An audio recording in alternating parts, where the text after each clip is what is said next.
मेरे पैरों की चहलकदमी ये बताती होगी कि मैं कहाँ और कब कहाँ पहुँच सकता हूँ। मुझे बड़ा अच्छा लगता है कि इंसानियत के रास्ते पे चलना। पता नहीं कितनों की जान मैंने बचाई और कितनों ने मेरी जान बचाई, पता ही नहीं चला। वक्त ऐसे ही गुजरता रहा और आज मैं इस रास्ते पे खड़ा हूँ। दोस्तों, आज मैं बड़े घमंड के साथ कह सकता हूँ कि इस संसार में मेरा भी कुछ योगदान है। कभी आपने सुना और देखा होगा और कभी ये भी देखा होगा कि किस तरीके से राजनीति चलती रही और राजनीति में किसका रोल रहा।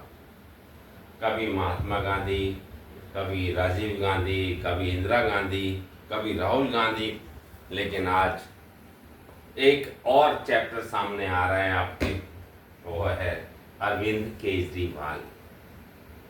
आपको पता है दोस्तों कि जब अन्ना हजारे बैठे हुए थे धरने पे तो मैं उनके साथ बैठा था। मेरी पार्टनर वो भी साथ बैठी थी, लेकिन वक्त को कुछ और ही नसीब था।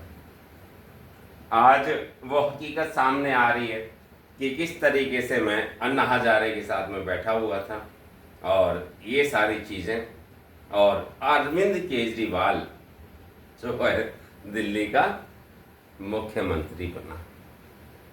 लेकिन मैं बहुत पीछे रह गया क्योंकि मैं ऐसा राजनीतिक नहीं था।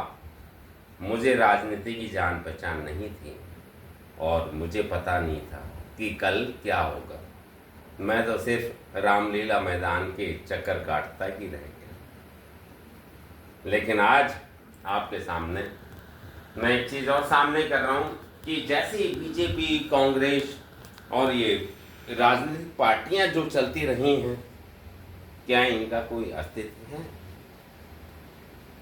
मैं जानना चाहता हूं उन वोटर से कि भैया, जो तुम एक एक वोट देते हो वही अस्तित्व है इस संसार का, इस देश का।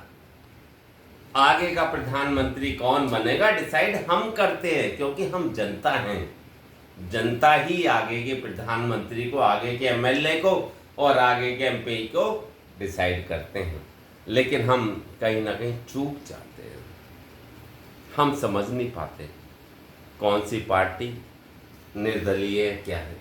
लेकिन आज मैं आपको ये समझाना चाह रहा हूं भाई, आज इस बात को समझो, जो तुम्हारे दर्द में शामिल हो उसके साथ शामिल होना सीखो। राजनीति क्या है? कल तुम्हें मारेगा, आज मुझे मारेगा, कल किसी और को मारेगा। हिस्ट्री में आपने पढ़ा नहीं कि कितने लोगों की राजनीति की वजह से मौत हुई। इस डिटेल में मैं जाऊंगा तो आपको शायद समझा नहीं पाऊंगा, लेकिन आज के लिए इतना ही काफ़ी है।